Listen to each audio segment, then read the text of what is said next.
Bom, vamos lá. Tá gravando? Tá. Esse aqui é exercício teórico primeiro, tá? Vou dar uma aumentada aqui pra mim, senão não vou conseguir enxergar nada. 8.2. Apostila 2, tá? Frente D. 8.2. Uma lanterna, quando acesa, emite um pincel cônico divergente de luz monocromática. Parada na beira de uma piscina. Tá? Monocromática. Parada na beira de uma piscina, uma pessoa segura uma lanterna acesa e aponta obliquamente para as águas límpidas e transparentes, de forma que a luz emitida sofra refração.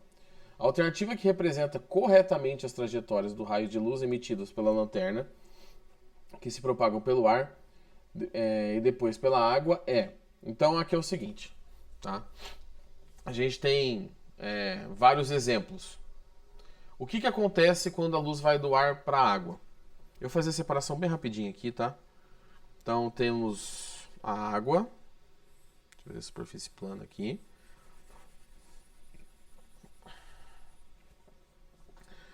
Tem uma normal, né? Vou pensar em um raio só. O raio de luz está vindo por aqui.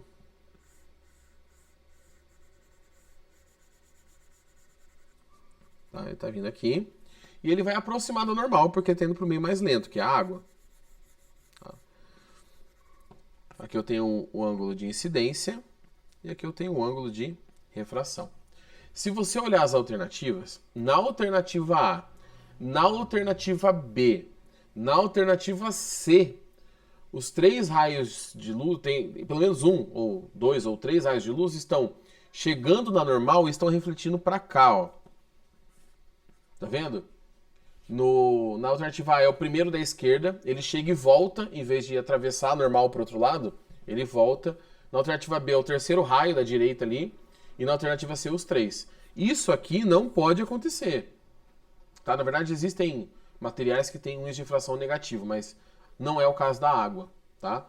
Então, essas três já estão excluídas. Sobraram D e E.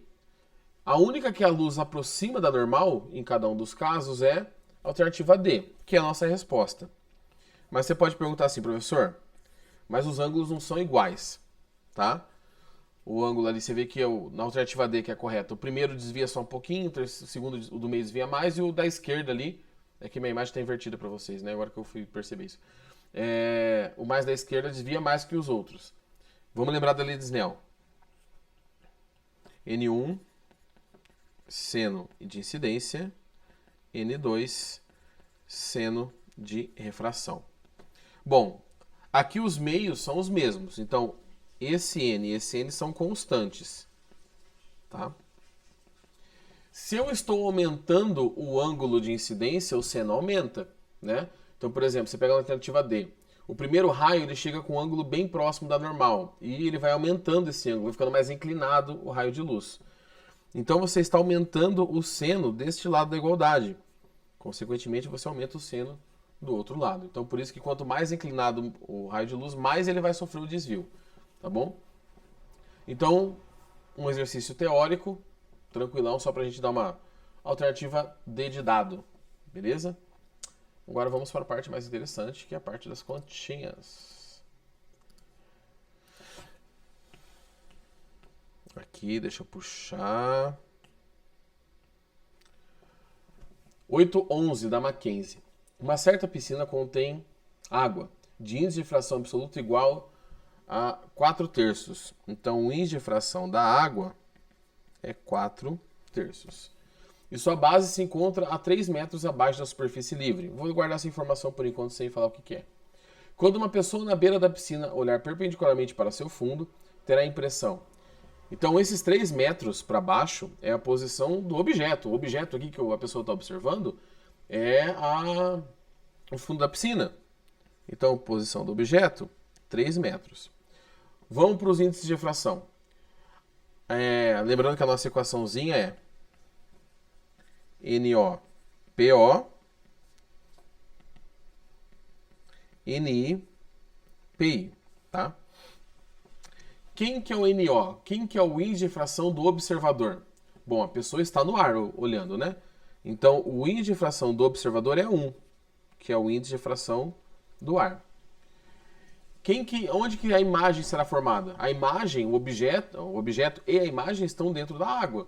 Então, o índice de fração da água é o índice de fração onde a imagem será formada. Eu já sei que essa imagem estará acima, né? Então, a pessoa vai ver com uma profundidade menor a piscina. Só que esse exercício tem uma pegadinha, tá? Por quê? Vamos substituir, vamos fazer a continha aqui. Índice de fração do observador, 1. Posição do objeto, 3, que é o fundo da piscina. Índice de fração da imagem, que é o da água, né, onde a imagem será formada. E a posição da imagem. Bom, vou multiplicar cruzado aqui. Vai ficar 9 dividido por 4. Se não me engano é 2,25. Mas deixa eu fazer a continha aqui para não fazer errado, né? De cabeça aqui, 9 dividido por 4 é 2,25. Tá? Então a pessoa vai observar o fundo da piscina só a 2,25 metros de profundidade e não 3. Aí você fala, então vou marcar lá o 2,25. Não. Por que não? Porque olha como está a resposta. 2,25 mais próximo em relação à profundidade real. A piscina está aqui, ó. Cadê? Aqui. Deixa eu ver onde que dá para riscar aqui. Aqui está a piscina, certo? A água da piscina. Essa profundidade aqui é 3. Você vai ver a profundidade aparente aqui, mais ou menos. 2,25. Ele está perguntando isto aqui, ó. Quanto mais próximo você vai observar. Mais próximo é o 3 menos 2,25. Então, isso aqui é 0,75 metros. Você vai ver mais 0,75 metros mais próximo do que realmente está o fundo da piscina. Então a alternativa correta é C e não a A, tá? O exercício em si não é difícil, o problema é na loucura, você achou uma resposta, viu lá e marcou. Tá? Cuidado com exercícios assim, porque às vezes você acertou o exercício, né, a parte mais complicada, mas fez caca na hora de marcar a alternativa, tá? Por fim, nosso último exercício. Esse tem continha. Tá. Unimar. Um observador deseja saber qual a profundidade que se encontra um peixe flutuando na água de um tanque. Sabe-se que este observador está olhando exatamente na posição vertical. Por que ele fala posição vertical? Se eu voltar aqui na explicação da aula, tá? Que eu fiz no outro vídeo, vocês percebam que sempre que eu faço a imagem ali, olha no caso da direita, tá? O objeto, a imagem, tá vendo que ela deu uma andada para a esquerda também? Tá? Então quando você tem essa variação de posição, tá? Não só vertical, mas horizontal, eles normalmente se consideram falando que você está olhando exatamente na vertical. Aí você vai ter só a variação de altura, não a variação lateral que acontece ali. Tá? Então por isso que a maioria dos exercícios fala olhando na vertical. Tá bom? Deixa eu apagar aqui. Sabe-se que o observador está olhando exatamente na posição vertical e que o índice de fração da água... cor errada. Índice de fração da água é 1,33. E que a distância aparente é de 3 metros. Então essa aqui é a posição da imagem. 3 metros. Dentre as alternativas, assinale a correta. Bom, ele está olhando no ar, né? Então, o índice de fração do ar é 1. Agora, ele está olhando no ar. Então, ele está olhando do ar, né? Então, o índice de fração 1 é o índice de fração do observador.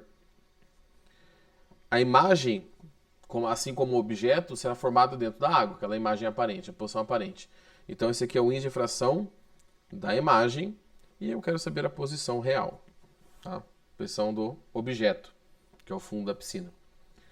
NOPO, NIPI. Índice de fração do objeto, do observador, desculpa. 1. Posição do observador, troquei. Índice de fração do observador 1, posição do objeto, não sabemos, que é o fundo real ali, né? Índice de fração da imagem, onde a imagem é formada, é a água, 1,33. posição da imagem, 3. Aqui vai dar bem aproximado, né? Porque 1,33 vai dar... Se você multiplicar desse jeito, vai dar 3,99 metros, tá? Aproximadamente. Na verdade, 1,33 vezes 3 é exatamente 3,99. Só que ali na resposta vendo 4, porque é uma dízima esse 1,333. Então, ó, antes de olhar as alternativas, eu sei que o objeto está embaixo da imagem, tá? Olhando lateralmente. Então, se a imagem está a 3 metros, o objeto tem que estar uma distância maior, mais fundo, mais aprofundado do que a imagem está. Então, a distância real é maior do que a distância do objeto. Não. A distância real é maior que a distância da imagem, tá? E vale 4 metros. Alternativa B de bola. Tá bom? Então, 3 exercícios aí pra gente dar uma treinada. Na mesma aula tem lâminas de face paralelas. Essa aula eu já gravei, eu acho que eu já coloquei pra vocês no ON, tá? Mas que foi a aula de quarta-feira. Mas se não tiver lá, eu vou postar semana que vem, na nossa aula de quarta. Eu não lembro qual que é o cronograma que eu tô seguindo. Tá bom? Pessoal, qualquer dúvida me procurem. Pode mandar mensagem no WhatsApp, pode mandar mensagem no Positivo On, pode mandar mensagem e comentar aqui no vídeo, porque eu também recebo notificação. Dê um jeito, tá? Não fiquem com dúvidas. E mais uma vez, mal aí, nosso probleminha hoje na aula ao vivo, tá bom? Pelo menos não foi a primeira, né? Não tiveram que acordar só pra ver minha aula. Então, pessoal, até a próxima e falou!